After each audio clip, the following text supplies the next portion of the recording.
Well, hello, everybody. Welcome to the show. I'm here. Ames is here. Hello, Ames. Hello. How are you? How are you? I'm all right. I got a little belly ache. Oh, What no. are you going to do? Yeah, it is what it is. I think it's just being in Arizona or eating the potato chips I ate earlier. It's one of the two. It's definitely being in Arizona, Mike. Definitely. Yeah, it could be. Could be. It almost killed me yesterday. Oh, no. Yeah. While we were doing the show. Dude. Why? We had a haboob. What does that mean? I'll show you what it means. I'll show you. This went on like literally right outside the door while we were doing the show yesterday.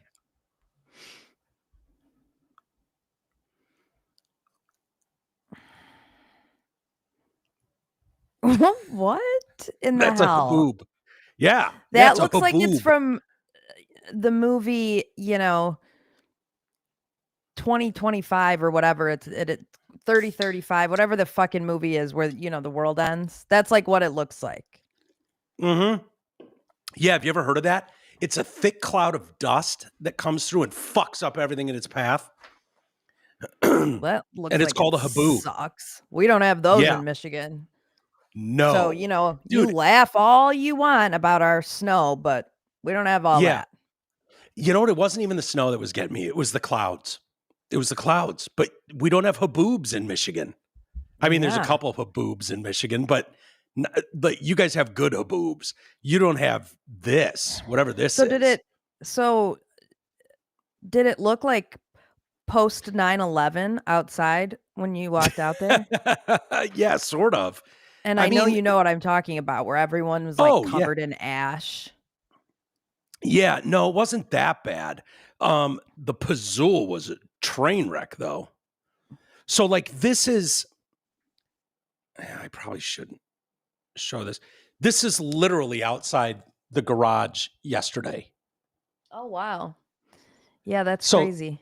That time-lapse video is better, but this was going on while I could just hear it a little outside. bit better, Mike. G took that. G took that picture, and I was like, "Oh, send me that." Yeah, and then I found the time-lapse video of the yeah. Yeah. So the Pazul was a train wreck, and it caused like power outages for some people. You and I were doing this show while that was going right over us. Wow. Yeah. G was like, "You didn't hear it in the studio?" I was like, "No." What did it Ames sound didn't like? say anything. I don't know. I was in here with you with headphones on. I didn't. Well, I didn't know. What did your brother say it sounded like? He said it was a typical haboob. It went through and it was blowing wind and knocking shit into the pool. You had no follow-up questions? No, not really. This is why men suck. Do about it. Why? It's like the same thing. Like, I know one, just as a hypothetical, something's going on with one of Rocky's friends, and it's like, they all go golfing together.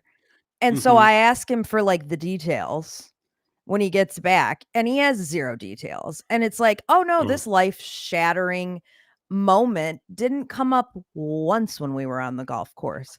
Not once did we talk about XYZ. If I was on the golf course, if I was on the golf course with a buddy, and as we were teeing off, he went, I got engaged last night.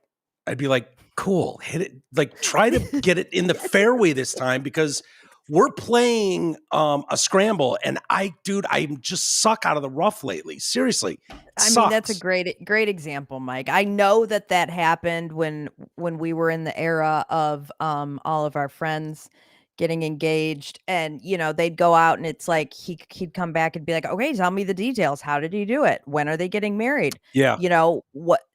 Where are they going to go on their hunt? Like, I've got questions. What does the ring look like? And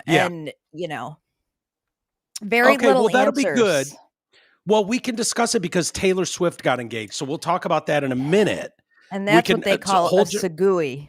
Yeah. Well, we'll do some other stuff first, but yeah, Dude, honestly, thinking about it, it's like, well, it's newsworthy. I'm sure Ames is familiar with it, and we could talk about it. I could not give a fuck less. Mike, couldn't care less. Please don't cover the story on my account, Mike. Dude, I don't know that it deserves much more than Travis and Taylor are engaged. You're probably not getting that breaking news here. If you know what? Opened up the social media apparatus today. If I am doing stories involving celebrities or anything like that, it means there's jack shit going on in the news. And with a show that covers daily news, that happens once every couple weeks, once a week. There's usually like, oh my God, do I even want to do this today? There's just shit. And you end up, usually you and I spin off, and sometimes those are the best shows ever. So, it stresses me out personally, but that's just the reality of it. It's the same way on the Drew and Mike show or early days of the Detroit cast. It's the same thing. But yeah, if I'm doing like, Taylor Swift, like, yeah, there's not much going on. Yeah. So I don't think we need to cover it much more than that. Yeah, exactly. The only thing that was funny, it's a wall of dust that rolled through the Arizona Valley, completely overtaking neighborhoods. On the ground, residents saw those large clouds coming through, severe thunderstorms with it. I didn't get any of that. I guess there was a little rain that came through, but not that big a deal. Arizona State University posted a video. The stadium went completely dark. Like, it's just like you'd think. It just blocks out everything. And so it's like an apocalypse, like you're talking about. Like the world goes dark. Like a sandstorm? Yeah. But it happened while we were here. So like I missed all of it. We were sitting in here talking about whatever the hell we were talking about. Well, so any injuries, any deaths, Mike? No. I think Binky was inside. Well, I don't mean in your direct family. Yeah. No, but again, I figured you would have started there if someone in your family died or was seriously injured. I just meant in the general area. I have no idea. Is this a devastating thing in the local area, or is it just like, oh yeah, we had another dust storm are you asking me if any Arizonan Tonian Ganders were killed? I have no idea, and I could not possibly care less. Which do you care about more, Taylor Swift getting engaged or if any Arizonians died? Equal, not give a shit in the least about either. It's hilarious. Yeah, it's so weird to me here. I'll never adjust. Like, I am so like Michigander through and through. Like the people here, just the look.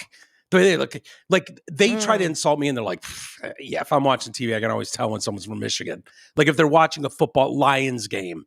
And I kind of know what they're talking about. I think it's a Midwest thing. But around here, it's like, you leather-skinned fucking weirdos. You all, like, I can pick you meth heads out immediately. I know I'm in Arizona. Immediately. Yeah. It's just a totally different look, feel, vibe. So, if they're going down in a Habib, I wish them luck. You know, Mike, if you really wanted to do stories that you knew like, you probably could have found one. You were perusing X and your algorithm was similar to mine. What is an update in the murder trial of Boston? For the first time since her acquittal, Karen Reed is going to be doing a sit-down interview in person with her sexy daddy attorney Alan Jackson on the Howie Carr show. You guys are so wrong about Thursday. This sexy attorney, by the way. You just are. I don't know what it is with women. No Alan Jackson slander. Dude, it's not even slander. It's like, look, slander. I'm the first guy that can look at another guy and go, yeah, I get it. I get why chicks are all over it. You don't get it. And I don't get it. Well, like, no offense. I am not alone. This I know. Was a widespread thing. Would you cheat on your husband? No, That's being a little crazy. If I Wow. was on trial for murder for him, maybe. So he's not Like, cheatable level. Yeah, I just feel like, You're on a public camera and microphone right now. Yeah, exactly. But there were rumors that Karen and him were sleeping together, and I'm like, you go, girl. If those are true, more power to you, because she sees what the rest of us see, and he's got all this big dick energy, and he's like, yelling and taking down these fuckers, and so I can't wait to see. My hypothesis is that they're going to announce her federal lawsuit against the Massachusetts State Police and the Norfolk County District Attorney's Office for violating little I know about it, rights. They might have a case. Yeah, that's what some they might actually have a case. Attorneys who do commentary have said, that it's a very it's got legs in terms of violation of, especially after the first mistrial. I mean, it's in two buckets. Like, after the first mistrial, when the Norfolk County District Attorney's Office knew that they acquitted her on the murder count, to retry her again. Yeah. Doesn't with make that sense. Information is crazy. But then obviously, the way that the whole investigation was, she was, targeted from the beginning. And so it'll be really interesting. When's that going to be? Well, I think that's what she's going to be announcing on Thursday, if I had to guess. No, I meant the interview. The interview. Oh, it's Thursday at 2:00 on the Howie Carr show. Do you know Howie Carr?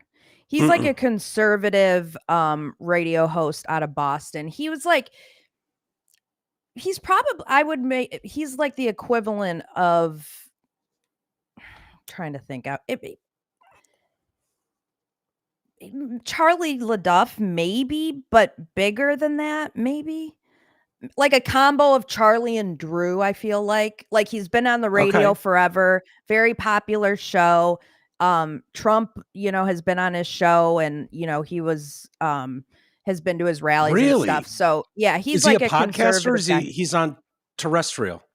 He's on both terrestrial, and like he streams on the socials, and probably puts it out in podcast form. But I usually just pick it up on X. I watch it live, and so I'm excited. Good for you. Yeah. I know you've been waiting for this. I figured she'd be on a bigger platform nationally than a show I hadn't heard of, but I don't know what that show would be. I don't even know what it would be anymore.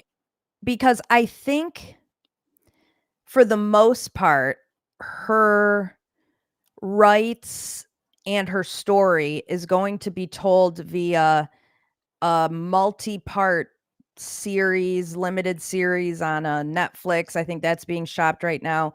And I think also like a major movie with like big time actors and stuff. So I think that's where she's going to tell the behind the scenes story, and she's going to tell,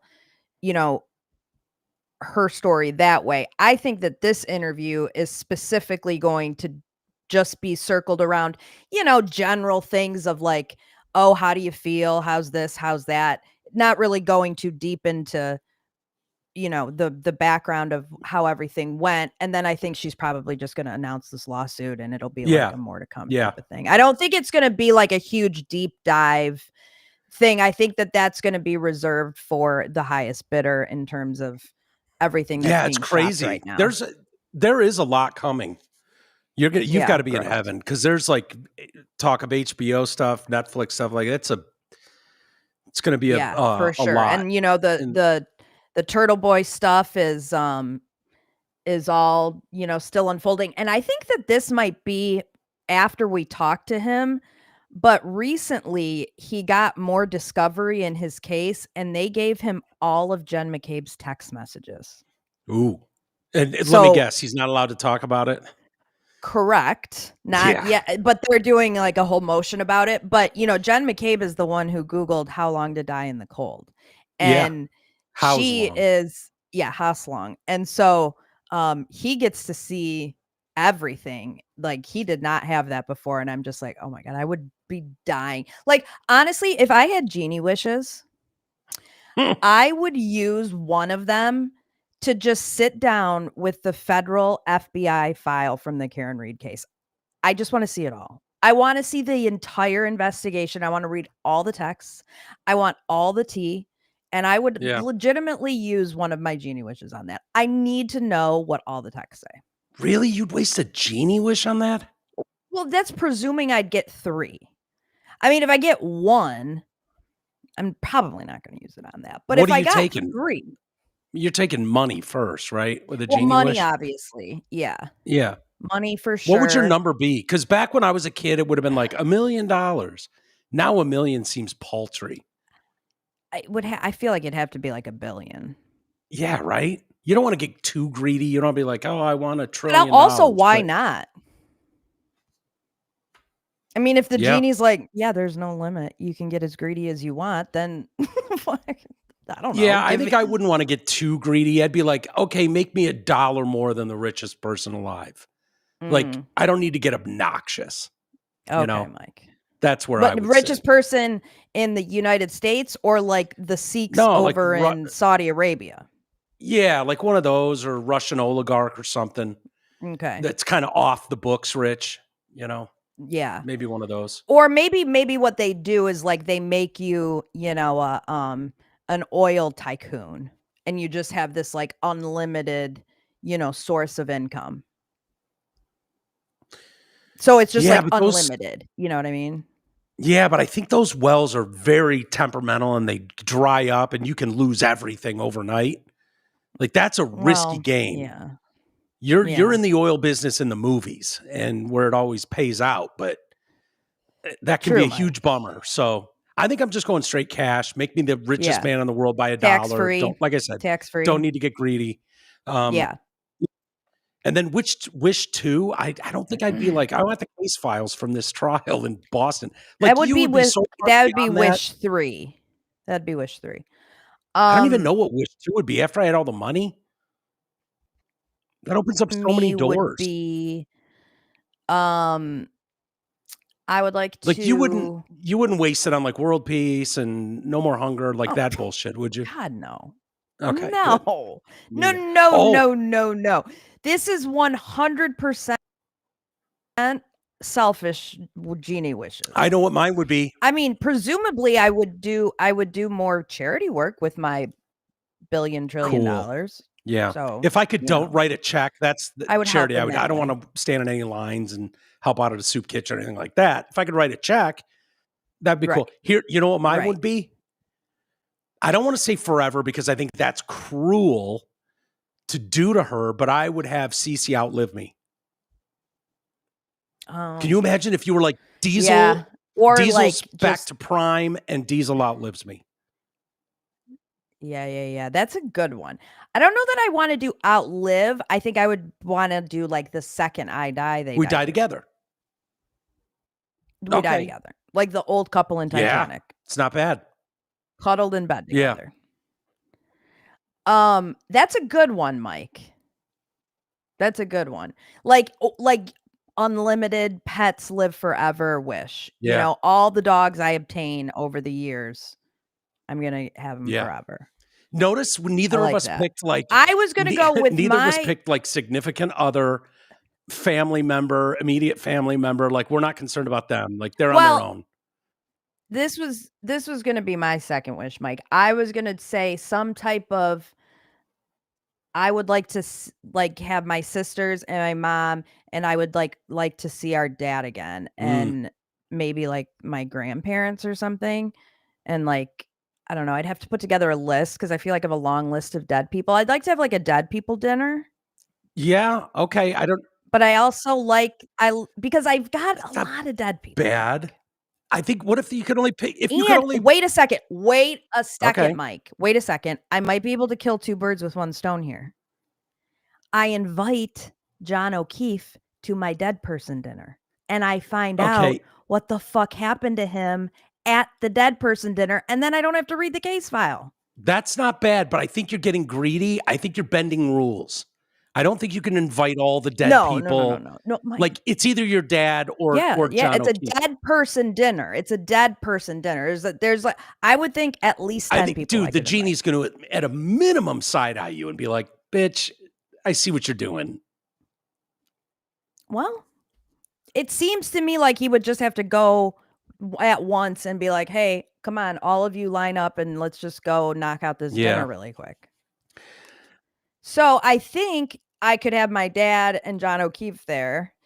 You know what? I could see my grandpa later. If it was like down to 2, I would probably just make my dad and then John O'Keefe, because then I could find out what really happened. And then I'd have a free third wish. Yeah, that would free up your third wish. I don't know. What would you ever do something like Michigan never loses to Ohio State again? That's what I was thinking. That be kind of, like, that was where I was going next. Either Lions or Michigan, I think I would go type of thing. Like, seeing Ohio melt down is wild over the Michigan. That's the best part. Like, a rivalry's great when it's like, we won for a couple of years and they won for 3 years and then we won for 3 years.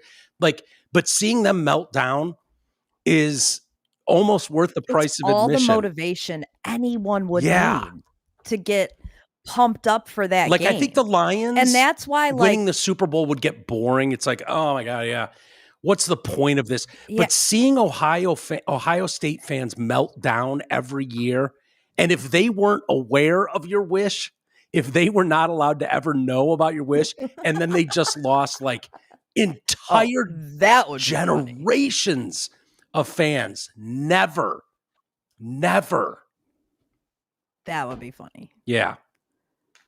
That would be fucking hilarious. Yeah. As long as none of them could find out. That would be.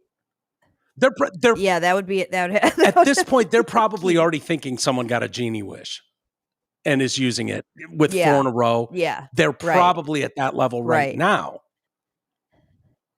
You know what? I would give them this. The genie wish lasts as long as I'm alive. How about that? But then might put but that's more like a curse than a wish. Kind of like the curse of the Bambino. Yeah, that's true. Yeah, I don't know. We can mull it over. We're just spitballing here. It's just spitballing. You're going to be proud of me. I did something last night. Tell me, Mike. First off, I didn't even tell you. I went bowling the other day. How'd that go? Not great. But it was fine. I got out. I did something physical for an hour. We rented a lane for an hour. So I did something. Remember, we've been talking. We've talked a couple times about doing more stuff, trying to get out. And so I was proud of myself for doing that. Yesterday, I watched Forrest Gump. And I there were multiple times I was like, oh, I'm going to bed. I'll pick this up tomorrow. And then I just troopered on and finished it.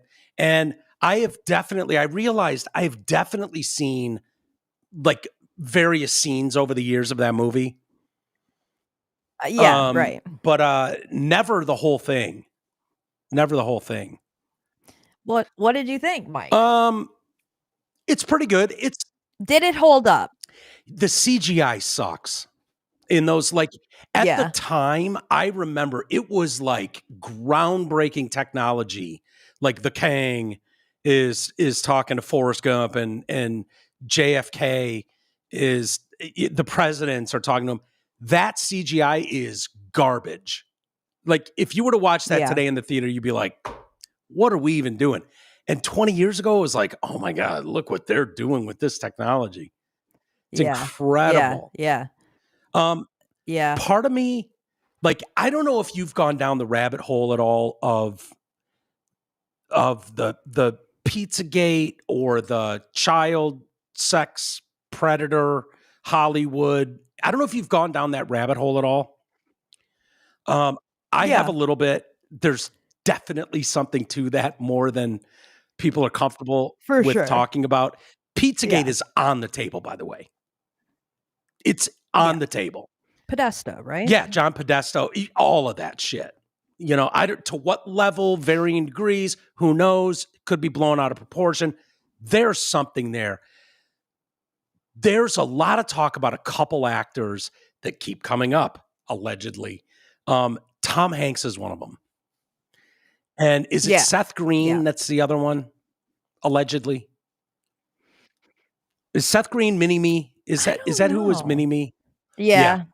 It's 100% him. He wasn't Mini-Me, but he wasn't Mini-Me, right. but he was yeah. Dr. Evil's son. Not Mini-Me. That was Vern Troyer. Rocky was actually just watching that the other day. Does that hold up? You know, it's funny you asked that. There are parts where I was like laughing out loud. So like there's certain like funny jokes and stuff, but but the thing is it was a cheesy movie then and it's a cheesy movie now. You know what I mean? So yeah, it holds up in terms of that aspect. I feel like these hold up. If you watched them originally and liked them, they hold up. Well, that's what I mean. Like watching it as an adult, do you feel like Forrest Gump was a good movie? Yeah, I can see why it won Best Picture. It won Best Picture, right? He won an Oscar for that. I can totally see why. It's original, which I always appreciate. It is an original story. Yes. And I just think it's cool how they just tie in so many historical moments that honestly, like, you know, just kind of you know, just moments in history. I just think it's kind of cool, and like you said, it's different. I don't think you could do it the same. Like if you tried to redo Forrest Gump and you nailed all the CGI, which would be totally easy to do now with AI and stuff, you could make those seamless. I don't think you could write the script the same way at all. Like the racism stuff, I think people would struggle. That's what I think about the I know you haven't seen it, but the musical Hairspray. No. I know, but it's about growing up in 1960s Baltimore, and like a dance TV show, you know, like, and it has all white people, but they also have Negro Day, and I'm just quoting the musical here. But I mean, all the songs are around like, you know, whites and Negro Day and this and that. It's like, do they call it Negro Day? You understand what they're doing? Do they hard R it? Yeah. No. It's Negro Day. But this was they did a motion picture, and John Travolta actually played the mother in Hairspray. I don't know if you remember that. That wasn't that Ricky Lake? One of my favorite Hairspray, Ricky Lake. She did, originally it was Ricky Lake. Yep. Yeah, and so anyways, I always think about that with Hairspray as I'm like singing along to the music in my car, and I'm just like, God, I don't know that they could make Hairspray today. It would be like, pick a different topic. Yeah. How about that? How about you don't cover 1950s Baltimore? Yeah. How about you cover, you know, the George Floyd riots? Well, in this one, Sally Field, right? Sally Field, is it Field or Fields?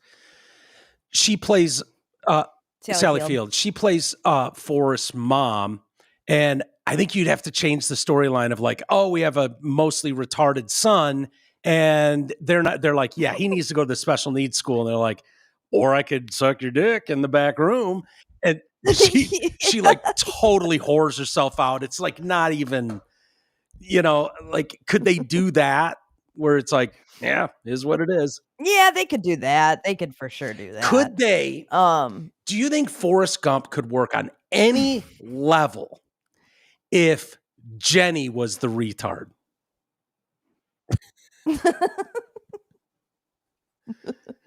You know what I mean? That would make it an even grimmer story. Yeah.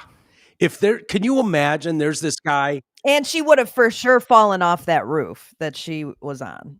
Yeah. At one point when she was gonna jump. If you had a guy treating this girl like shit, you know, like their entire life, a retarded girl, basically dismissive, treating like shit, and then the retarded girl comes into all kinds of money, and you then go and saddle up with the retarded girl.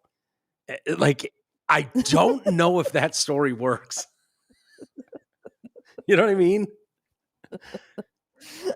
Spoiler alert. Well, I mean, you've had 30 well, years. Yeah, you'd also be knocking up a pregnant special needs chick. The whole time, if it was like, if Jenny was the one going, Mama always said, life is like a box of chocolates.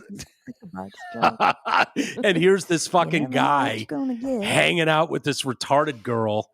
I don't know. What if I would never have been able to hear one of Forrest's stories, because if I sat down on a bench and Forrest started talking to me, I'd put the other AirPod in and I would just like kind of nod along and be like, yeah, miss me with the stories. Yeah. Forrest. Isn't that funny? I don't need how to much hear we've 'em. probably missed in life by dismissing everything around us. If God had planned or intended for you or I to have a Forrest Gump existence, we have ignored all the signals, all the signs. Yeah. Anyway, I thought it was a good movie. I did. So did you like it, Mike? I thought it was good. Like I said, I don't think you could reverse the roles and make that work.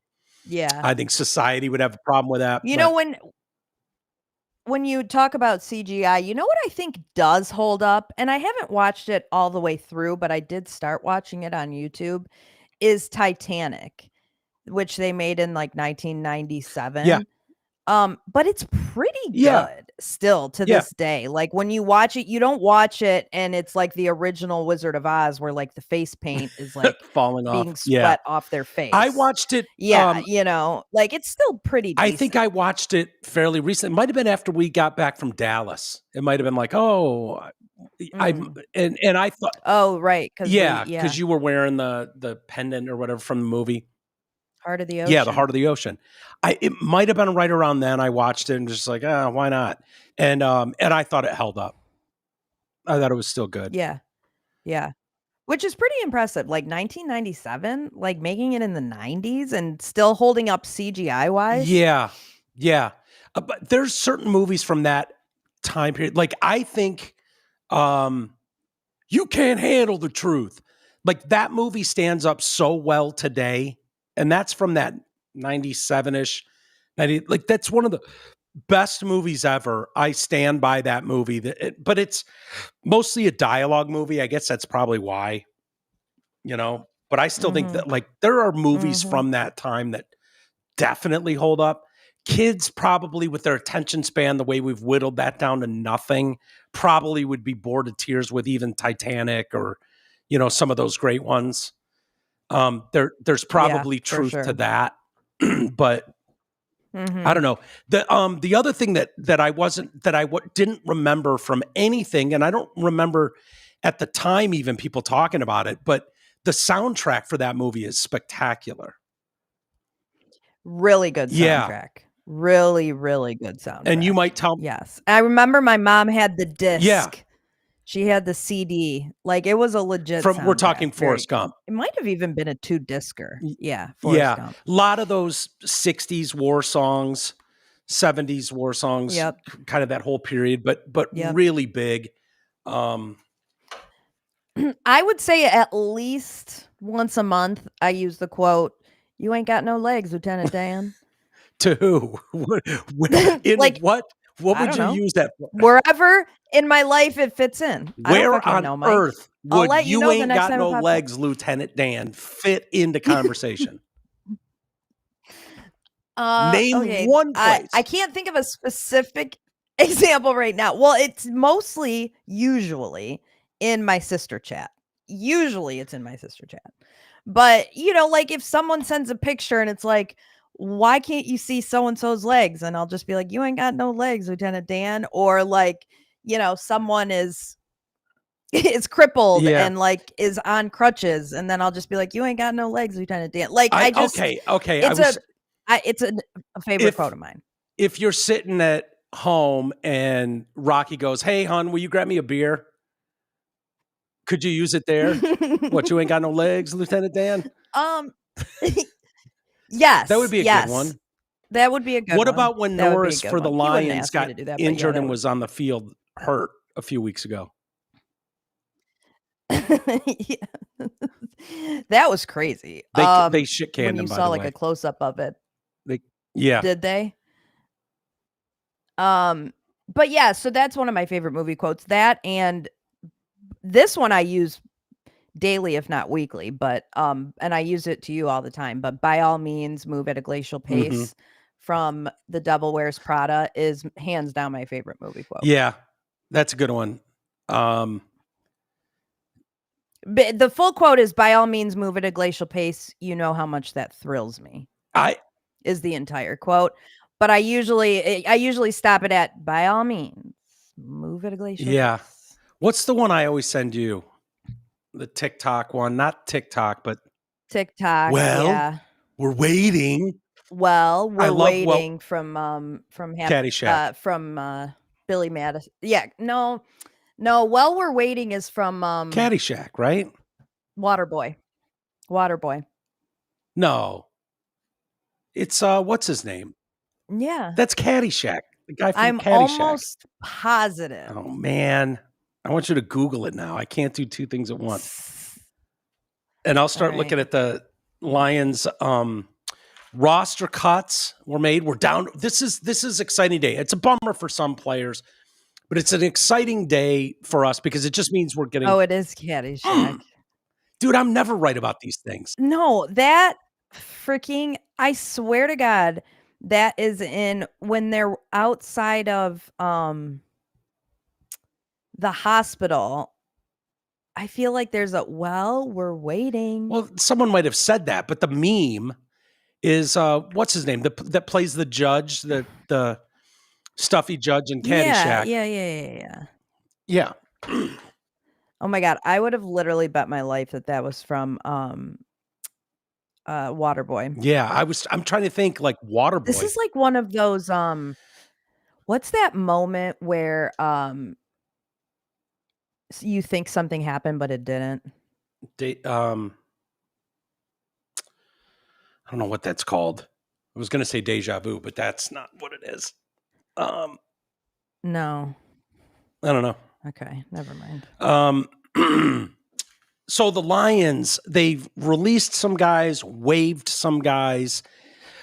Some of the names on there on the release. They released Tom Kennedy. They released Dan Skipper. We heard that yesterday when we started the show. They waived Ronnie Bell. Dodged a bullet there. That's a good wave. Yeah. Like I told you, his career in San Francisco was just one of those guys that it's like Moody, the kicker from Michigan that's the 49ers kicker now. Like he's going to bang all the meaningless blowout field goals, extra points you don't need. You need that guy that's got ice in his veins when it absolutely matters the most, like the Lions kid now appears to be. Like when you need him the most, he's not going to chunk that big field goal. Moody was that guy in college for 1 year. Doesn't make sense that it didn't translate. Yeah. Well, there's debate there, but and he's hit some big ones, and his numbers look fairly good. But there's some critical ones. Ronnie dropped big passes that just literally cost games, and it was like, I don't want that stink on the Lions. I'm sorry. I'm sure he's a nice kid. He was fine at Michigan. That was Michigan, Ronnie Bell? Yeah. So he was waived. Hendon Hooker was waived. That I saw coming. Yeah. I thought I thought there was rumor that he was going to go to Chicago with what's his face? Ben Johnson? Really? Yeah, good luck. Yeah. I mean, he can go wherever if he clears waivers. He could then sign. But I thought I remember hearing that back when Ben left, that he wanted Hendon Hooker to come. Good luck. With him. What is he in his third year now, or third year, I guess? Yeah, he was a guy as a rookie. I remember in the preseason going, okay, there's something here. you could tell, like, obviously his rookie year, he was out because of the knee. But his second year, when he finally got in preseason, was like, okay, he's making some decent decisions back there. Like, I know he's going against backups and stuff, but that's the progress you want to see from these guys. And then ever since like the end of last year spoke volumes when they went and got Teddy Bridgewater off a fucking high school, coaching staff to come in. It was like, wait a minute, they're like, stop buying your players burgers and hamburgers or burgers and Uber rides and get up here and place a couple series in a playoff. Yeah. Game. Like that tells you what they thought of Hendon Hooker. Like, no, he cannot be handed the keys to this machine in an absolute catastrophe situation. And it happened for a very brief period during a playoff game. Goff was out for a series or two, and Teddy came in and like that spoke volumes. So I don't think, maybe the plan is he clears waivers and then comes back as a practice squad guy, maybe, but I don't see anything there. Jacob Sailors. Mike, I was on a football field the other day, and which I tend to be quite a bit because my coaching season is back in. So I'm at these games, but we were at pictures, and so we kind of had the field to ourselves. And I was kind of in awe for a second of, like, 10 yards is kind of far. Yeah, it's 30 feet. You know what I mean? And and like the length of this football field is really far. And then there's my fat ass watching this on a Sunday, bitching at the guy who didn't catch the 87-yard pass downfield and had, 3 dudes covering him. Yeah. And it's like, you fucking asshole. And I just look and I'm like, that's really far. That is really far. Imagine running that, being totally gassed. Mm-hmm. You've got all these people covering you. You've got someone throwing a missile. You have a 10-pound fucking weight on your head. It's not easy to see out of those helmets. You do have sticky gloves. Sticky gloves are huge. Now, granted, it's a big help. It's a big help. But you can have all the sticky gloves you want. The rest of it takes fucking... It's so crazy, though. Like, it just really puts it into perspective when you're down there, and it's like, okay. Yeah. And you don't even realize, like, just how big these fucking balls are. Like, this one's sort of deflated, but this is an official college size football, and they're big. They're bigger than you think. And those guys throw with such force. Yeah. I've got one here. Oh, there you go. Mike. I've got the NFL. Yeah, one. I got a couple NFLs over there. I mean, look at, like, I can barely hold it. Little girl hands. Yeah. And I mean, anytime it's coming at me, gross, I think, one, obviously Marsha Brady, and two, this is going to jam my finger and break it. Absolutely. You see those guys announcing and their fingers are all 100 miles an hour. Their fingers are all bent up and shit. It's from quarterbacks whipping balls at them and breaking fingers. I mean, if I had a broken finger, Mike, I would call into my sales job. Oh, I'd be out for a month. I would call into my office job and be like, I'm sorry, I can't type emails. I have a broken finger. And these guys are like, pop it back in. Let's go. Cut it off. Ronnie Lott famously, cut it off. Let's go. I got a second half to play. Yeah. You imagine cutting off your pinky? No, Mike. But yeah, was there any names on here that you're like really surprised by? Jackson Meeks looked good in the preseason. So who's our backup quarterback? Allen. What's his first name? Something. I can't remember. But he looks good. I liked him. He was in San Francisco, I think, a year ago or 2 years ago. And I think he was in Cincinnati before that. Kyle Allen. Thank you. I knew that name. But he's good. He looks like an NFL player. It's what I'm so impressed with Tesla. He looks like he belongs on an NFL field. Tesla. He just does. He looks like he's gonna go through ups and downs, ebbs and flows like any rookie, but he looks like he belongs. I think that's what people saw with Jackson Meeks. Like he led the team in receiving. I think he had 170 yards receiving, 11 catches, touchdown here or there. So he was released as well. There's just too many good receivers on this team, you know? So what do you do? And Mike, how many games do you think they're going to win this year? I think it could be a tougher year than you think. Just the schedule is too tough. That wasn't my question. I know. What do you think? I'm looking at it right now. If they went 10-7, would you be crushed?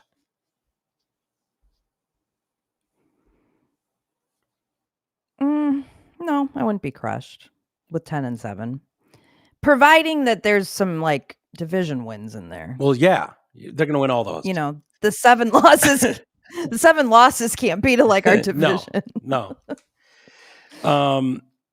By the way, for like they open with the Packers. They've got Packers, Bears, Lions, and then they go to Ravens. And they cannot beat Baltimore. You cannot play Baltimore. They cannot beat Baltimore. That will be a loss. Yeah. The Browns will beat the Browns. Hopefully. Yeah, it could be a rough start. But Bengals, Chiefs, the Commanders, those fucks. Yeah. Anyway, a lot of those guys, the way this works, and the difference between released and waived, released players, so like Tom Kennedy, Dan Skipper, those are usually guys that have been in the league 4+ years, veteran guys, and they immediately become free agents. The waived guys hit the waiver wire, and then the worst teams in the leagues get first shot at those guys. They have 24 hours. And then if they clear waivers, they become free agents, can sign anywhere they want. So they believe Dan Skipper's coming back, that this is just the way they finagle, the roster and then set other positions wherever they're setting them. And then they'll bring Dan Skipper in. So I imagine Dan Skipper will still be on this team.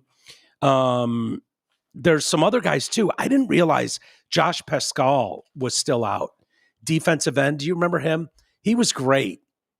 I do remember him. And I was like, why is he on the physically on it? Like he's on the non-injury football list or something, non-football injury list. And I was like, oh, what did he do? Did you look into that at all? I kind of shut it off for the longest time, but I guess he had skin cancer in college. Huh. Yeah. And It was bad. Skin cancer is bad. And so he gets more routine checks than most. And so he had off-season shoulder surgery because they found a tumor, a non-cancerous tumor that they removed. And so he's still recovering from that. They were hoping he'd be back in early September, but it looks like it's going to be a little longer. But yeah, that's the deal on him. And anyway, the season cannot start soon enough. I'm ready for it to start. I'm done. I'm pretty jacked. And this weekend, college football starts, which is exciting. Football in general is back, baby. So I'm pumped. I'm excited to see how Michigan's new quarterback looks. I know. He was the number one. It'll be interesting. Wasn't he the number one college quarterback, they thought? Yep. And then we had this. We opened the show. We mentioned this, but I know you're very, very happy. Are you seeing the pictures there? Oh, there we go. Oh, so genuine. Yeah. So genuine. Travis Kelce and Taylor Swift getting engaged. Oh, there's the ring. I'm not that impressed with that ring. I'm sorry. It's a big old ring. No. That looks, this band looks chintzy as shit. This looks like something you got out of one of those machines for a quarter. As a female, are you and I mean, impressed? It's like a perfect diamond. No, I'm not. I mean, that would not be my style if I could have any ring in the entire world. That would not be what I would Which choose. Taylor Swift could. And I also have to imagine, like, I put on my sister's wedding ring and that shit gets in the way. Yeah. Okay? Like, wearing something like this, you're not wearing that on a day-to-day basis because, one, it's too fucking expensive. And two, Like that's probably sitting in a safety deposit box somewhere, and she's gonna get a fake one. She's gonna get secondary rings or just bands, and no one's gonna wear it. She's not gonna wear that. It's too big. That's funny you say that. The warden's ring is like, yeah, you can't wear that. My mom's ring, which I think was my grandma's, is like no bullshit. And it's like, yeah, that doesn't look that impressive to me. I see the warden's ring or my mom's, and it's like, that's kind of the cat's ass. This is, I don't know, if you said like you got that out of one of those ball gum machines, I'd be like, yeah, I'd buy that. That's what it looks like to me. Yeah. And I'm sure it cost $20 million, you know? Yeah, I'm sure it did. Speaking of big rings, I gotta show you. You know, Deshaun Watson's creepy ass got his chick to marry him. And this ring is it one of his masseuses? Ridiculous. No, it was his girlfriend that he had the entire time. He had, the same girl after all this sexual assault, trauma bullshit.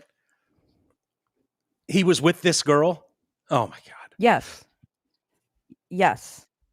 The entire time. They've been together this entire time. But you know, hey, she stuck around and then she got this baby. So can you really blame her? Oh, it's kind of blurry. Okay, there. Yeah. So they're getting married. Cool. But I mean, yeah, I hope it goes the way of look at his band. That band is too much for a guy. Yeah, I like the rubber bands that guys are wearing now. That seems like the way to go. I have a few of those. Maybe this will go the route of Tyreek Hill. Did you see what he's having to pay? Is he no. So he's paying his estranged wife. So they were married for 17 months. So a little less than, a year and a half. He's paying her. Presumably they have a brat together. And I think he's got upwards of 10. Like, and for these girls out there attached to a Tyreek, get what you can now, because this dude will be broke as shit 1 year after his NFL career ends. He's made. Yeah, he's going to be the next Antonio Brown. Is Antonio Brown busted? Really? Yeah. Oh, yeah. It's remarkable. Dude, he didn't make like $2 million a year, you know, like some. Tyreek Hill has made real money. $150 million. Like that dude's going to be broke. You cannot have 10 kids with an assortment of bitches and expect that you're going to. He's paying this girl between $20,000 and $50,000 a month in spending money, on top of a check for $500,000 he gave her. She's getting a further $457,517 towards her legal fees, $100,000 to buy a new car, and exclusive use of their home, of their marital home. A $5.5 million waterfront condo in Miami, with Tyreek picking up the tab for the mortgage, insurance, utilities, internet. The sums are simply to maintain the status quo while the pair duke it out in divorce court, and have nothing to do with what the eventual settlement will be, which will be in the millions. What was her name? Vaccaro. I should have that in front of me. Ms. Vaccaro filed for divorce on April 7th, a day after police responded to reports of an assault in progress at the couple's apartment. That's good news. Hill hurled a laptop on the floor and was aggressive and impulsive, but cops determined that no crime was committed. 133 court documents have been submitted since then as the pair battle over spousal support and custody of their 7-month-old daughter, Capri. So, yeah, they've got a daughter.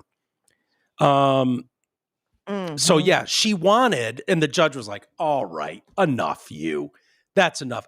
I think the lawyers were trying to milk this bitch for everything. They're like, yeah, it's going to cost $1 million.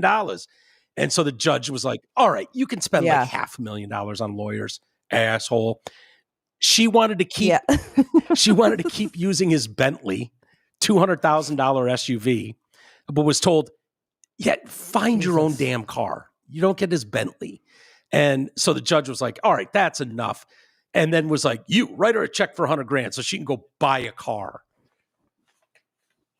He's never caught a single pass in the NFL. It's unbelievable what you bitches get. It's unbelievable. No Vagine is worth this much. I know. No Vagine, I'm sorry. No offense. I know. Sometimes I just feel like, man, I kind of fucked up. You did? Love Rocky. You could always circle back and go back to Rocky. 17 months, dude. I know. This is what I'm saying. Like, I mean, in my younger years, like, I should have taken advantage of it. I'd have like a teenage kid by now, and so yeah. Yeah, you're saying the window's closed? You don't think you could circle back? And yeah, I don't know how that works necessarily, but also like, thank God I didn't grow up in the OnlyFans era, because I would probably be a fucking top earner on that website. I'm not gonna lie. Like, I would just shortcut life as much as possible. I don't have a problem with it. Honestly, it sucks. It sucks. Yeah, of course not. I think you could still get into the foot game, though. I still think you could get in the foot game. Well, I know. Like, what are we doing, dude? I know. If I could get in the foot game on OnlyFans, I would. You imagine getting $5,000 a month, $10,000 a month, just like taking a couple snaps of your feet, painting some toenails, and sticking them out. Oh, you want me to put these shoes on and take a photo? Guys would be sending you the fanciest, dopest shoes on planet Earth. Will you take a picture of your foot in this? What do you care what they do with that picture afterwards? I'm just telling you that I'm going to bag a elite athlete and milk him for a few mil. Maybe that boat sailed, but I don't think the foot pictures one has. Yeah. And I would take advantage if it was me. I know. I adore you, but I would. Mike, there might be a market out there for, middle-aged men feet. You never know. I doubt it. I don't think my feet are worth anything. You never know, Mike. They're not that big. Like, you just never know. Yeah. People have weird kinks out there. Yeah, Mike. That would be a weird one. Mine would have to be. Mine would probably be like. Imagine Mike becomes like the top earner on OnlyFans. No, for someone like me, it would probably have to be degrading photos, like butthole pictures. Like, it would have to be something like that, where it was like, we'll pay you, but it's Ken Bones saw your butthole and like it's. It would have to be something like that, where like, we'll pay you, but you're not gonna like it. Bend over. Yeah. You know what I mean? Yeah, you're not gonna just take a picture of like getting a pedicure at the No, it's gonna cost you like parts of your soul. Would be the reality for someone like me at my age, at my build and structure. It would be, it is what it is. I'm at least aware of it, Yeah. So it would definitely cost me butthole pictures at a minimum. And I haven't gotten there yet. I'm not that depraved yet, but we'll see what the next year holds. This bitch wanted, so the judge told Tyreek Hill, again, and I cannot tell you how much this guy despises me. I would not want him on the Lions. Like, he's kind of a hot mess. We have a listener, Tim, who's a great dude, and he's a huge Dolphins fan. That's like the worst thing about him. And I constantly am messaging him, just like, saw what your boy did, today, getting pulled over by the car. And even he is like, fuck this guy. Can you imagine having the attitude of like, fuck Amon-Ra? Just like, we're lucky. I know. Yeah, we're so lucky his dad was like, not going to be doing any of that business. Yeah, and his dad, I don't know, I'm glad it's Amon-Ra and not Mr. Universe or whatever he was, because he's got the ego on him too. But Amon-Ra's great. Like, there's not anyone. Is there anyone even close on the Lions where you're like, oh my God, if he wasn't on the Lions, boy, oh boy. J-Mo has that possibility. I feel That's like who I was going to say. If he weren't on a team that had good structure and in Detroit, like I feel like if he were in Miami with that coaching staff, he could potentially like do something that would be so fucking stupid, and he'd get like, I think the fact that he's in a decent structure up here and it's not a huge party town probably works well for his personality. Kind of like how Aaron Hernandez, they had originally said, you got to get him out of this area. He has to go. I think he was almost drafted somewhere in LA, one of the LA teams, I feel like. But because the thought was he's so close to his home and his bad influences, like you have to get him out of this area. Otherwise, he's just going to keep making shitty mistakes. Yeah. And you put someone like a Tyreek Hill in Miami, and it's like. I remember talking to, remember Killer Kowalski? God, great dude. Still miss that guy. I'm pretty sure he was adamant that that's what happened to Charles Rogers. Was the worst thing that happened to him was going from Michigan State to the Lions. Yeah. Not having his boys, you know. Yeah. And you know, I remember, and not to shit on Charles Rogers, you know, I'm sure he's listening, but I remember it was like, yeah, that probably wasn't, it would have been better. He would have been better served getting out of this market away from the hangers on and the posse, you know? Yeah. But I just feel like if you're going to be in a town like a Miami or a Vegas or even in LA, New York, like you need to have a good structure, a good team structure, good coaching structure. Otherwise, it can go off the rails quick, you know? Yeah. And you're not going to necessarily do that in Kansas City or Green Bay or, you know, Detroit. Yeah. Yeah. So yeah, the judge told Hill to keep paying all debts, taxes, insurance, utilities, and internet, as well as health insurance for Vaccaro and Capri, the daughter. But his order nixed her demands for the return of her debit card and access to Hill's bank accounts. So she had open access. Oh my God. That's what happens when you get married, Tyreek, usually, right? That's like wild. You don't. Can you separate accounts when you're married? I suppose. Well, sure. I mean, yeah, you don't have to. Yeah, you don't. I know people who don't have joint with their accounts. spouse like that. Really? Yeah. Like, this is mine. Yeah, keep I your mean, hands off. That weird. Seems so weird. This is mine. That's yours, and we have a joint account for expenses. Wow. So, but then it's like you start having kids, and then it gets weird to me. Yeah. But if you don't have kids, it seems. I mean, it's a fine way to do it. I guess. Paid off. So what she did, she took Tyreek's bank account, right, and his debit card, which she had as the wife, and she immediately paid off her student debt. And then paid off her mom's stuff. Gosh, I guess when you're a rich celebrity, you don't like my debit card has like a $10,000 daily limit. Yeah. Like, I don't know that I could take my debit card and pay off everything in the world. So it was when. But again, I mean, for them, they've got the unlimited American Express, whatever the black card is, a gold one. Like those guys have stuff like that, but debit card though, I mean, I feel like, but I guess if you have more in your account, you get more of a daily limit. Yeah, I don't know how that works. You're right. I was thinking credit card, but that's debit. This sounds like access to the debit card. So he noticed that she transferred a bunch of money from his account to her mom, and that prompted him to restrict her access. So she's going to court going, I want access to that card again. And the judge is like, okay. And that's why he was like, yeah, you can have a pile of money, write her a check for $100,000, pay all the bills. Like, she can have the house. Like, and I'm just thinking, dude, a year and a half, you were married to this idiot for a year and a half. I think he had 3 kids from other women in that same period of time. Like, so I don't really feel bad for him, but it's like, I guess get what you can now, you know. I don't feel bad for her either. By the way, going back to Taylor Swift and I just want people to know Mike's brought.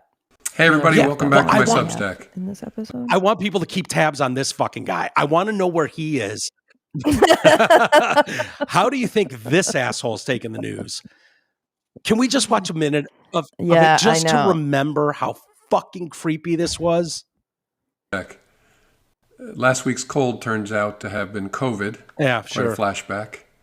And Donald Trump is still president and still humiliating America on a national stage, standing next to Vladimir Putin. It's like a dream, a bad dream you can't wake up from. Yeah, that's what it is. But I don't want to talk about that bad dream this week. I want to talk about a truly inspirational public figure named Taylor Swift. Of course, I watched her podcast interview with the Kelsey brothers. Of course, I watched the whole thing, although on YouTube, Patrice and I got kicked off for the last 15 minutes and finished it on her phone. But I watched it. He probably got kicked off for making creepy comments. What are you even saying? Yeah, good question. That could have been cut out, dipshit. That whole part could have been cut out. All of it. Shouldn't have even started yet. No one needed to know that. No one needed to know that. This is comedy. Unless you're going to elaborate on why your fucking YouTube kicked you out. Again. Unless you're going to elaborate on that, don't tell me I can't stress it enough. You know this as a public figure. So there's a level of grace. I do the same thing when you're talking about Jimmy Kimmel. If he's just Jim Kimmel from down the street, his talking takes on a whole level of like batshitedness. When you take him out of there, if this is again, like Amy and I were talking about last week, if this is just Bill from the end of your cul-de-sac posting this video publicly, it'd be like you'd want him on an FBI watch list. And now that Taylor Swift is out there getting engaged, like I want tabs kept on this guy. You see, Taylor Swift and I go way back. I went to my first concert of hers 15 years ago. I've been to a second, and I have helped financially support the attendance of a lot of family members at others. Didn't need to be said, comment. Bill. That is such a weird comment. I've financially supported. Like, what?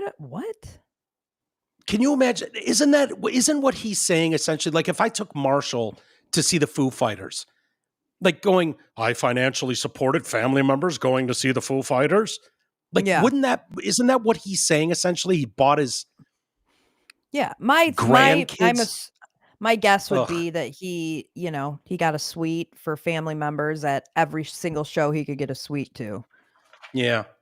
Well, I just want tabs kept on him. We don't need to watch this whole video again, but it was probably you know that viral GIF, my all-time favorite GIF of the that lady screaming after Donald Trump won the first time out on the street. Remember when with the beanie hat? She's like, it's the best. Best. She's got the glasses. She is the best. She's a goat. Straight out of Central Casting. It is exactly what you would want to see when you find out that people are going to yell at the sky. Like that is exactly what you envision. Of that character. And that's what I envision when Jim Comey found out about Taylor Swift. Yeah, that's probably not far off. I think I recently looked up. I think there was a listener that asked about that meme, and I looked into it, and she's still out there somewhere. There's like a backstory, like where are they now? I think people I think she might have been back in the news during the last election. Like, are we going to get a repeat of, a 2024 updated version of you yelling at the sky now that Trump won type thing? Oh, I feel like I remember that. Yeah. Yeah. We should do that one day, kind of a astronom file and look them up. We may have already done it, but I would love to see, because that's honestly, that is one of the goats of the meme era. Oh, yeah. Oh, I mean, that is one of the goats. You know, the one of the black girl screaming at the steering wheel with that big fat head of hers? Mm-hmm. That one bothers me because I think that's fake. Yeah, right. This one is just so natural. So genuine. And if you listen close, not just the meme, you can hear them announcing Donald Trump is like sworn in as officially your president. She's like, no! I love when they put her face on the Twitter bird. It's so great. It's so great. I think you're a Dave Portnoy fan. I am. Yeah, I like Dave too. He kind of stepped in a little bit with the Israel stuff. People were taking some shots at him for his takes on that. I didn't really have a problem with it, but he's issued a response. Yeah, he is. He's issued a response to Ohio State's claims that it did not ban him. So he's joined Fox Sports team, right, for the broadcast. Yep. For the this is kind of like Pat McAfee joining ESPN, right? Yeah, this was their response. It was the big noon kickoff's response to McAfee. Which one do you watch? I'm a game day. I love game day. I love game day. Even with Coach? Well, he's done now. This is his last game on Saturday. This coming Saturday is his last game? Yep. Oh, the blowjob fest that's going to be. Yeah. You're talking about the Corso, elder, right? Yeah. The elder abuse that's been going on for the last 10 years is coming to an end. What's his face? Saban's on there, and Saban's really good. Yeah, Saban's great. Saban's really good. Yeah. And I don't know how I feel about this. The ESPNs and the Foxes of the world going in and pilfering the podcast community, the independent creators and bringing them into the mix. Like Dave Portnoy can't really be Dave Portnoy on Fox, just like Pat McAfee can't really be Pat McAfee on. So I don't know. It seems desperate to me, but apparently Ohio State came out and said, we don't want Dave Portnoy in our stadium at Ohio State. Did you hear about that? What a bunch of pussies. I know. Doesn't it sound right out of the Ohio State playbook? Yeah. Imagine being like that. Yeah. So they're claiming he's going to hurt our players' feelings. They're claiming, oh, no, we didn't ban him. We did not ban Dave Portnoy from the stadium this weekend. He branded the Buckeyes weak and christening them their boogeyman. Portnoy is slated to make his TV debut this weekend as part of their big noon kickoff ahead of the game between Texas and Ohio State. That should be a good game. Yeah, it will be Monday. A good game. So last night, reports emerged that Portnoy had been barred from entering Ohio State Stadium, while Barstool Sports had been ordered to stay off campus altogether. So today, Ohio State denied it had blocked Portnoy and insisted it was Fox who decided not to have him inside the stadium. Okay. Why on earth would Fox not want all the drama, all the tea, all the whatever? Yeah, isn't that why you brought him on there? Yes. I mean, are you kidding me? That doesn't make any sense. That's literally why you brought him to be on the show. Yeah. Do you leave Urban Meyer out in the fucking parking lot when you come to the big house? It doesn't make any sense. No, I don't know, and I won't pretend to know exactly what their if it like I just don't know enough about it. Like if it was like, oh yeah, he's going to do half the games, every other game or something, but according to Portnoy, we already had our travel production booked for this trip. Suddenly it's canceled. Suddenly, despite this big relationship, I can't go on the field. I have no problem with Ross Bjork and Ohio State, but this is my advice. This is why we kick your ass inside out every single Thanksgiving weekend. So he had one of his emergency press conferences. Which are my favorite. All right, Mercy. Aren't they great? They're great. They're when he's at his best. You want to watch a few minutes of it? Yeah. Him talking about it? Okay. All right, Mercy press conference time. So the big story involving me right now is Ohio State banning me from entering the shoe, be part of Big Noon Kickoff on the field. They also banned the Barstool Sports College football show. We were supposed to be in Columbus. We talked about being in Columbus. And then we got word that Ohio State was not going to allow us to be on campus with Big Noon Kickoff. So, I've seen a lot of back and forth. Listen, this is a unique spot for me because I always just sling it and say what's happening. And Barstool is an independent pirate ship. We work for ourselves. That's why people love us. We don't filter anything. We don't hide anything. Yep. Now, we formed this big relationship with Fox, and I'm always cognizant of our partners and trying to do right by them.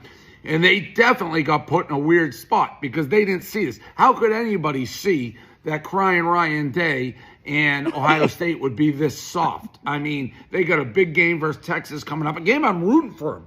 I'm rooting for the Big Ten. But Michigan has just broken Ohio State. Ohio State has lost 4 straight times. They haven't beaten Michigan in a decade. They wake up, they think about Michigan. They go to sleep, they think about Michigan. They see this face, it's the boogeyman. So Fox, who was like, yeah, this will be great.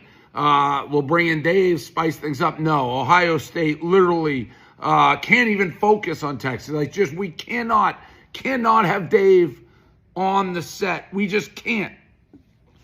And I wasn't going to say anything. It's like, all right, we'll just go to week 2. I'm trying to be the good soldier, the good partner. We're just starting this thing with Fox. Story breaks, Bobby Carpenter, the old linebacker from Ohio State. He has a podcast that nobody listens to. And they basically say they have it on authority, 100% certainty that people within the administration of Ohio State have banned me in Barstool Sports. So that starts the story. I already knew this for a week and a half. We canceled our production. We had to pay a fee, late fee, all the stuff for not coming to Ohio State, Columbus. But Bobby Carpenter, he gets the ball rolling. It becomes a story. I still hadn't said much. I'm just kind of like, the me and the emoji with the picture with the mustache, like when I snuck into the Super Bowl. But then Ross Bjorka, the AD of Ohio State, comes out. He's like, that's a lie. We would never ban Dave. Listen, in Ohio State, people are eating it up because obviously when the story broke, everyone's like, oh my God, Ohio State is so fucking soft. Michigan broke them. Woody Hayes is rolling around in his grave. If you can't beat them, ban them. Like, they're broken. It's a broken team, a broken school. Oh, national championship this, national championship that. One man this face and they start crying. They're broken. Something I've been saying for a long time. So obviously Ross Bjorka reverses. He's like, we didn't ban him. That was all a Fox decision. And what's Fox going to say? This is a big partner of Ohio State. And I'm not trying to fuck up the relationship. This is sports. I don't believe for a second Fox would have. There's no way. It doesn't even make sense. Yeah. This is rivalry. This is petty. When one team beats your face in for an entire decade, when your arch rival is stomping on your neck and you can't breathe, you do crazy things. They banned me from coming to the state. They banned our show from being on campus. And I feel bad. Fox is in the middle of it. I don't want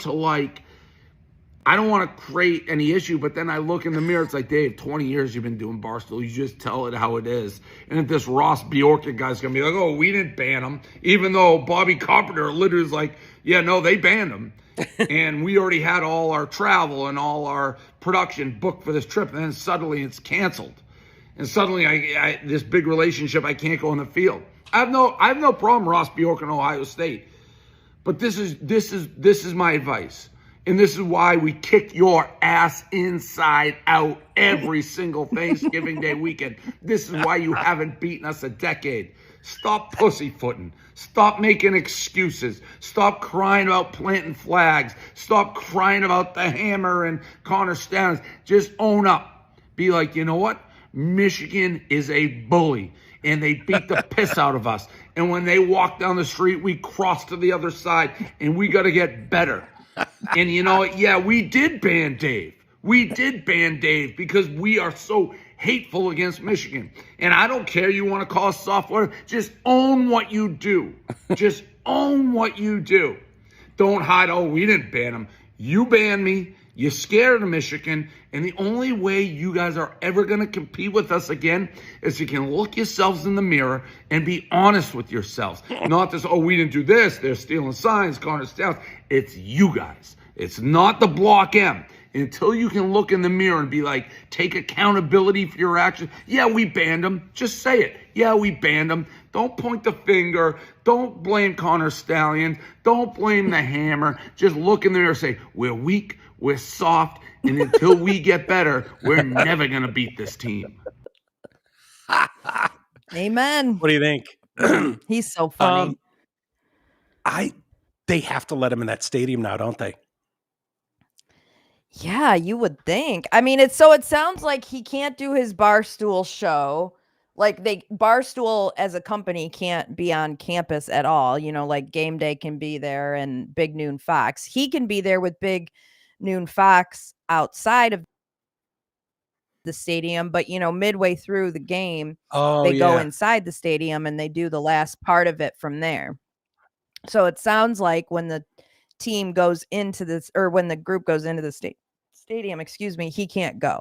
That is so weak. Which is crazy. Is he banned from going to a game there?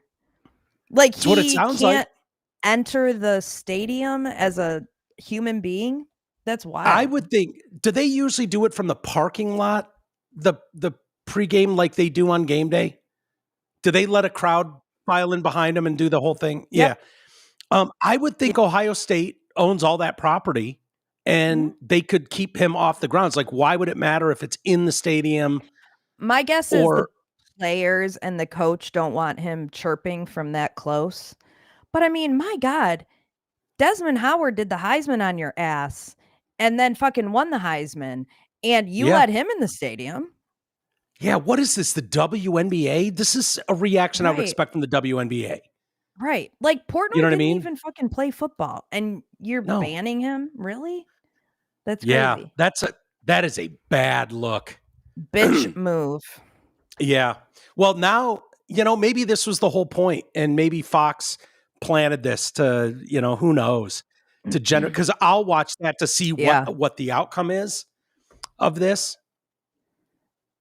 They're competing against Lee Corso's last show, which has been promoted like crazy. Yep. So this is an equally big story, because that's just going to be a giant ass kiss fest for Corso, acting like, how are we going to carry on without this mostly dead person giving his opinion? Someone needs to throw a green dildo on that field during Michigan, Ohio State. Agreed. Yeah, well, it'll be Texas, Ohio State this time, but he's in their heads. No doubt about it. No doubt about it. No doubt about it. Let's do one more before we get to email, Ames. Cracker Barrel. Did you see this video going around today? I saw someone, Kelly told me that they reversed it, but I haven't seen a video. They reversed what? The logo? Logo. Someone made this video. I haven't heard that. Wouldn't surprise me if they did. I don't know. This whole woke thing, I just don't really see it with Cracker Barrel. It was on Fox Business tonight at 6:45. Cracker Barrel scraps new logo design, keeps old timer after listening to customers. Really? Okay. Yeah. Hey, that's not usually the way this goes. Someone put this video out. I thought it was pretty funny. Calvin Klein said being morbidly obese was cool. Then Nike used a man in leggings to sell women's clothes. They must think we're fools. Go woke, go broke. That's what they say. Try selling folks what they don't want. You'll find there's hell to pay. If you ask me, you should keep your politics to yourself and we'll both have a better day. Greedy banks lecturing me about DEI. Are they for real? And some whack jobs named Ben and Jerry want me to boycott Israel. It's enough to make you reach for a beer, but Bud's woke too. Next they'll call it the queen of beers. Guess this Bud ain't for you. Go woke, go broke. Different company, different day. Sell liberal insanity and you'll see that business plan don't pay. Best Foods don't want your opinions on Trump. Just want mayo for my sandwich, that okay. Why, oh, why do brands insist on committing suicide? Cracker Barrel, you could left me on the logo and just let it ride. Hey, Wall Street, God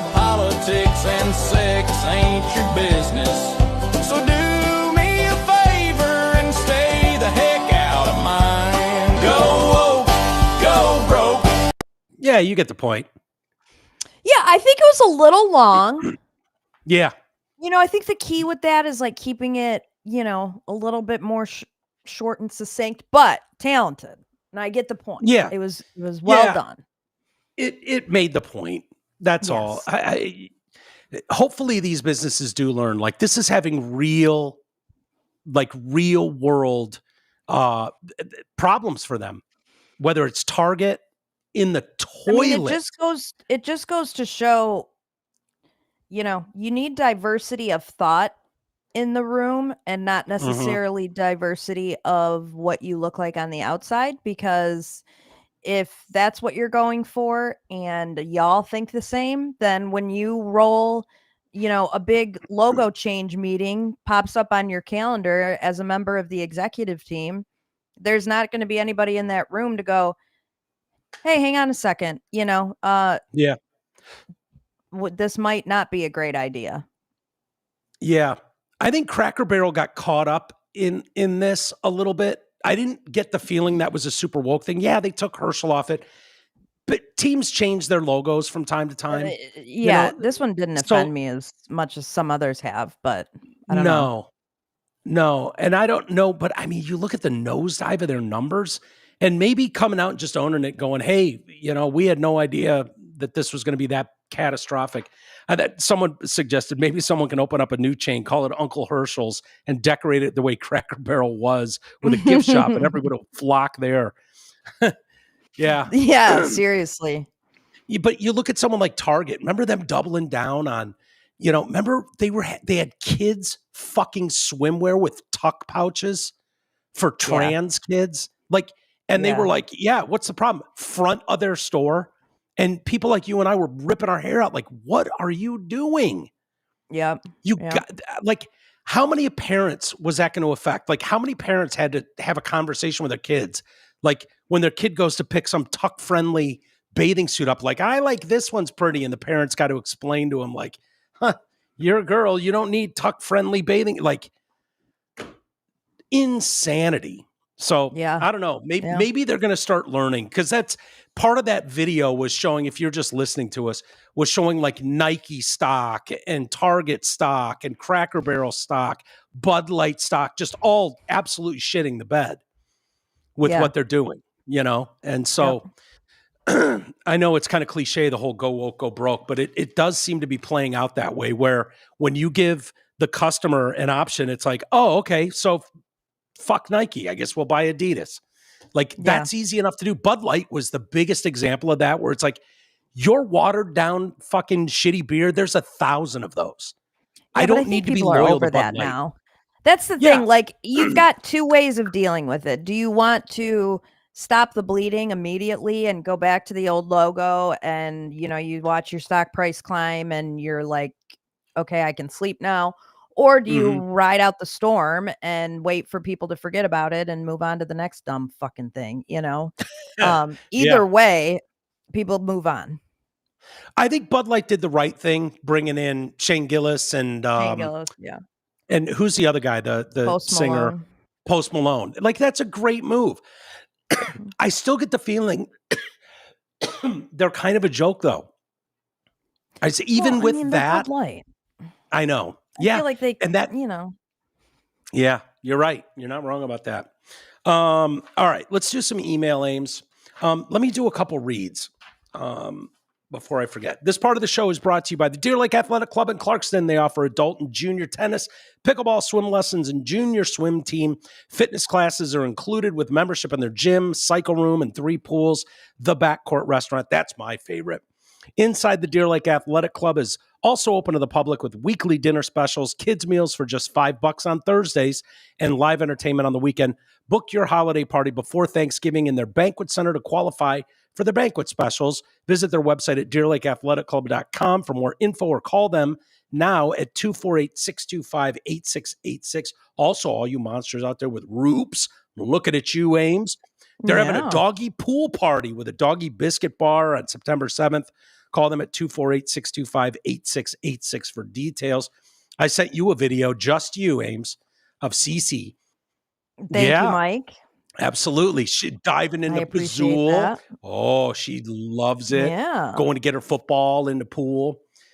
She would At last. least all that debris, What's that? Mike. I'm glad you cleaned out all of Oh that yeah, debris. there wasn't that much. It wasn't that bad here. This part of the show is also brought to you by your insurance expert. Are you paying too much for health insurance? Are you uninsured? Health insurance can be confusing. Nick Matthews from Your Insurance Expert is an expert in health insurance, life insurance, Medicare supplements, so that you do not have to be. Call Nick today, 248-914-1173. That's Nick Matthews at 248-914-1173. All right. Roundabouts. Any planner that put in a roundabout or worker that installs one should be skinned alive, leaving their skin suit attached at the ankles and sea salt thrown on them. Any clown stopping at one for no reason should have their eyes removed non-surgically. The roundabouts. I hate them. I should not have as much disdain for roundabouts as I do. Oh, I don't. They don't bother me. They drive me nuts. Does the driving test involve in geography and direction like northeast, west, and south? In that case, I recommend every year for you to. Yeah, we're not good with. I know my northwest, east, I south. do too. If I'm facing that way, it's what north. I don't know is geography. No, I know. Like I can think of obviously I can look at the sun. That's one giveaway, but. I think of like, okay, I know where the freeway is. I know 275 runs north and south. And so like, I can do the direction thing. I truthfully don't know geography to save my life. Yeah. I don't really either. Kind of bums me out. I do have like a geography for morons book around here somewhere. When Rocky got his job, he had to do a timed test and he had to fill out, he got an empty map of the United States and he had to do it in a timed manner and he had to fill in every state on the map. Was he able to do it? Yeah, he was. But I remember him practicing. I'm like, I could not do that. I would not be. I mean, generally, I just get mixed up really around the Dakotas, the Wyomings, Montanas. Like that is just a. You know what gets me they're all one big state to me. Yeah, no, that one's not a problem. It's the Vermonts, Rhode Islands. Well, those two, Massachusetts. Yeah. That gets into a clusterfuck up there. Area. Yeah. That one is a problem for me. Didn't Friends do an episode on that? Probably. Where it's a lot harder than you think to do all. I used to know. I remember having a test and I got an A on it. I had to memorize all the capitals. Yes, that was part of Rocky's test too. Yeah, you had to memorize the capitals too. Yeah. I don't remember any of them anymore. I think Lansing is a capital in Michigan, maybe. It is. Sacramento in California. I don't know what it is here in Arizona. What is it? Juneau, Alaska. I think Juneau is the capital in Alaska, I think right? So. Yeah. Tallahassee in Florida. Is it? I wouldn't have known. Like there was a day when I knew this stuff, and way too many drugs, alcohol, and women over the years has just no, and it's just like you don't fucking use it. Why would you? When does that come up? If you want to sound like a smart person. Nah, you've got a fucking computer in your pocket. That's true. You don't need to know that shit. So James recommends a driving test if it involves north that we need to take it every 2 years. For everybody else, I think every 5 years you should have to pass a road test. There are so many fools out there that have been issued driver's license and so many without driver's licenses that drive around with complete and utter disregard for the rules of the road that it's time to fix it. I'm not quite sure what the punishment should be, but I'd be okay with certain violations being executable offenses. Yeah, it does seem like people are getting worse. I don't know. 5 years seems, I feel like once you get the hang of the road, like we don't need to address this again.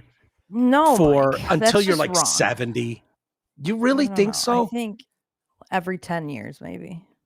Like, but the problem is states like California that are like, oh, here's a guy who doesn't speak a lick of English and he got 2 out of 14 on his test. Give him a license, send him on his way. Like, if people are doing their jobs, like I but failed Mike, my the driver's system test the very first time I took it. The system Failed might catch that person, because he's got to go in every 5 years for a test, and maybe leadership changes and the rules change. And it's like, no, you can't pass somebody that has a 2 out of 14 anymore. So, old dude gets his license revoked. Dude, I was under the impression that you could never get a license. You couldn't even sniff a license with a 2 out of 14. I wouldn't think you could even take the test if you don't speak English, because our signs are all in English, as they should be. Like, period. Like, no, you don't speak the language. Start there. Once you get a pretty good grasp of that, why don't you come back then and we'll talk about issuing you a driver's license in society. No. Agreed, Mike. I wouldn't expect. Yeah, it's just crazy. Anyways, all right, we'll wrap it there. And okie dokie. Have a good rest of the night. Is there anything else I need to watch tonight, Ames? Now that I'm done with I don't think so, Mike. Forrest Gump. I don't think I'm good. Okay. All right. Have a good night, everybody. Thanks for hanging with us. We'll see you mañana.